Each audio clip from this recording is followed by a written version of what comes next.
Thank you very much. From the National Association of Nigerian Nurses and Midwives, I can tell you that our concern here is that Nigeria is ranking second in maternal and child deaths. Even the countries that are on war are better than Nigeria. Yet, the primary health care centers in FCT has been closed down over a month. Nobody is saying anything about it. And like I said, we have over 270 primary health care centers in FCT, with only less than 130 nurse midwives in these primary health care centers. And I'm telling you the truth, women are dying, children are dying. They are dying because the health facilities have been locked down for over a month without anything. And then they are dying because there is no shortage of manpower. Like I said, 270 health facilities with only 120 or 30 nurse midwives. To tell you that some hospitals naturally they are under lock and key. We are here because we have a gross shortage of manpower at the area council because nobody has responded. Nobody is responding to women that are dying in the area council because they cannot access the primary health care center. We are here because the law has been passed in the country that the minimum wage for every worker, both in health sector and every sector, that is 70,000 naira. Everywhere people have implemented paid areas, but the area council chairman in FCT decided not to pay the workers their entitlement. That's why the minister has intervened by releasing over 4.1 billion naira. They refused and diverted the money. That is why we are here.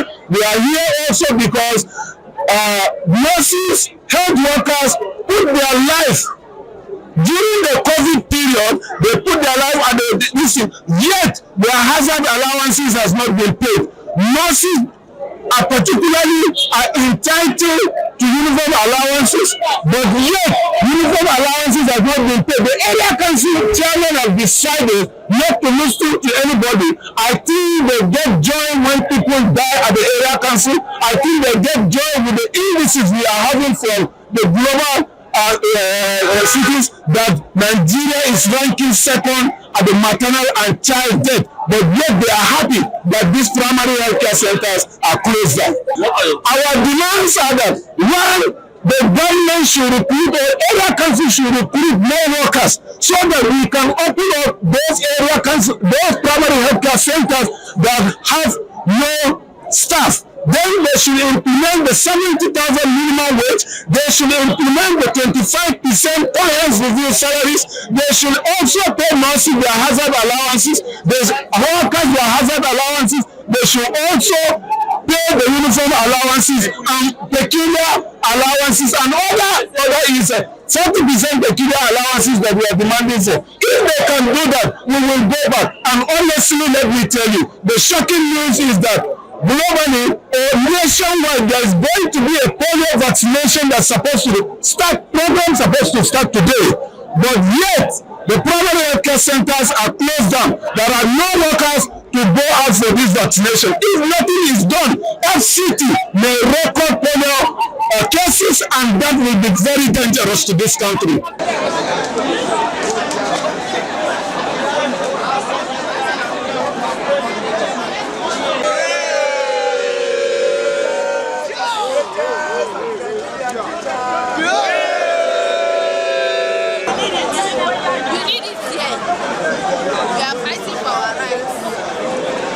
Now, strike, protest is to push in for demands of our members.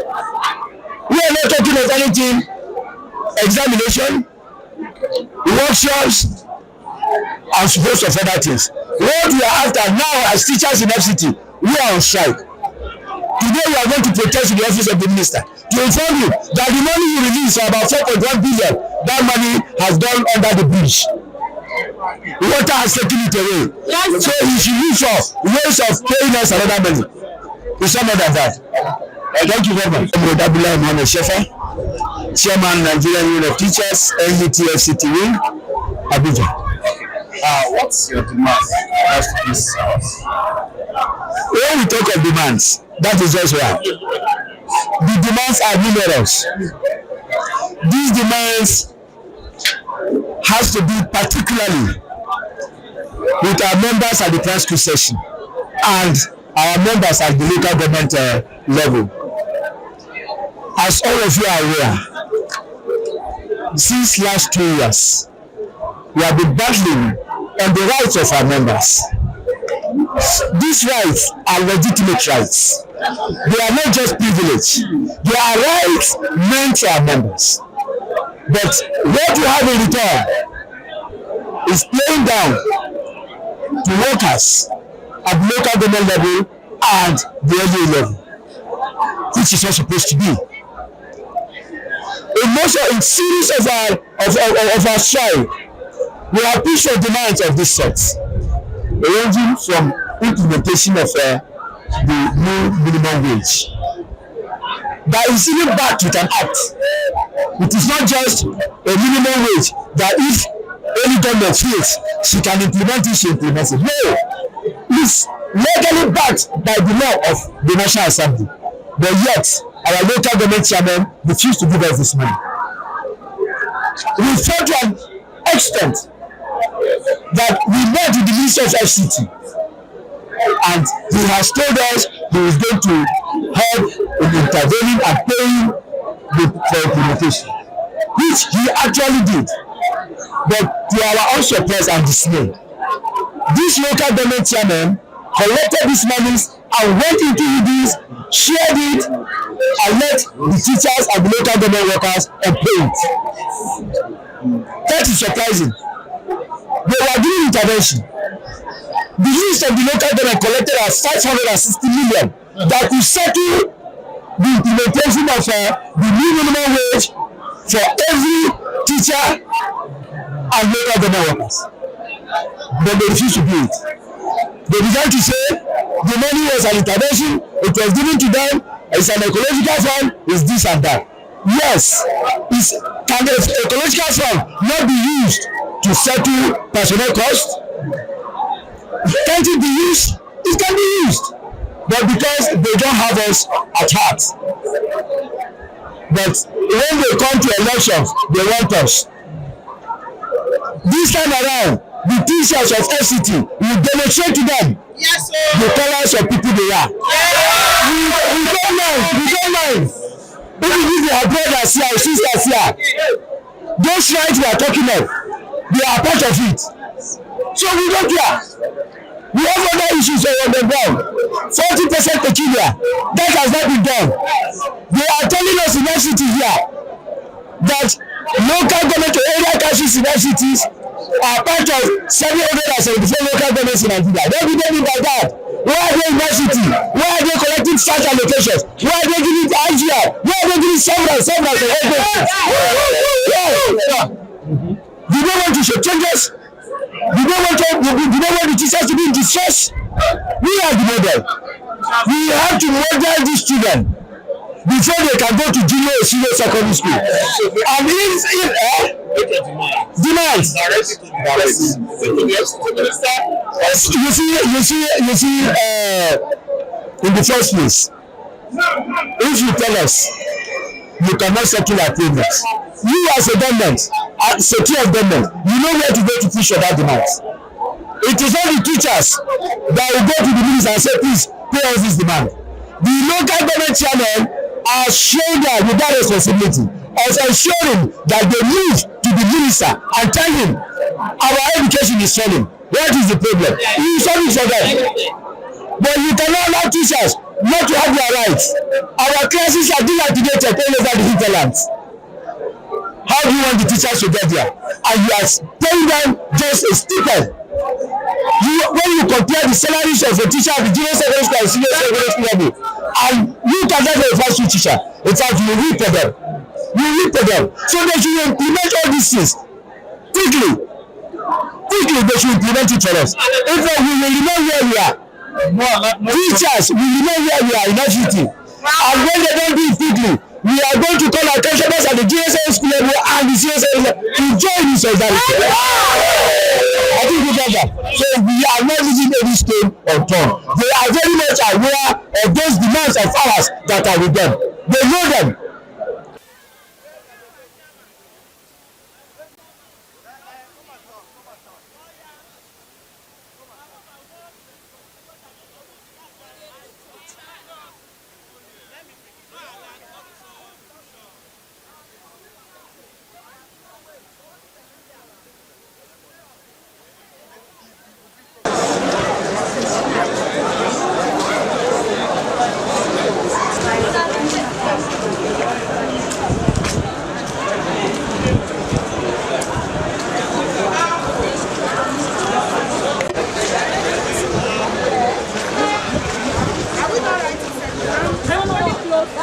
The strike is on for close to 1 month now.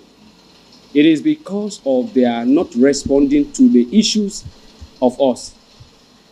And we decided to stage it up by this protest. Again is the second phase of it. The third phase of it will be what will not be disclosed now. But we are serious. It's going to be a continuous action and possibly in another dimension. We must get what we want now. And we mean now. Thank you. Ladies and gentlemen, members of the press, thank you for being part of us at this outing of today.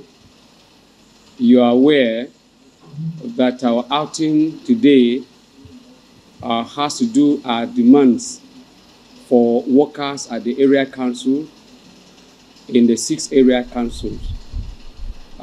In need of our entitlement ranging from the implementation of the minimum wage, the arrears of it, implementation of the 40% peculiar allowance, the wage award, and 25%, 32% salary increases, and the other internal arrears that have accumulated for a couple of years. Today, when we met, we marched to the FCTA to deliver our message and demand clearly to the Minister of FCT. You saw the number of people that came out. We were in mass, and we marched to the gate of the FCTA. We were able to be addressed by a representative of the Minister of FCT. The Secretary of Education in FCT received us together with some mandate secretaries and some top-ranking officers of FCT administration. They received our letters loaded with those demands, and in his response, he applauded the minister for his commitment over some things that have to do with the workers' entitlement, and said our issues are noted and that will be taken to the minister. Before then, we have told him that we are serious about what we want and it must be addressed now. Actually, we told him that it is going to be a continuous exercise from us, and it may be taken to a higher level if nothing is done immediately. In his response, again, he assured us that the minister he knows is a proactive man over issues of the workers and that he will do the needful immediately. So we expect that any moment from now, he will respond to our demands because we have told him that enough is enough. The level we are now, we are not going back. He must be able to call the council chairman to order in order for our demands to be met.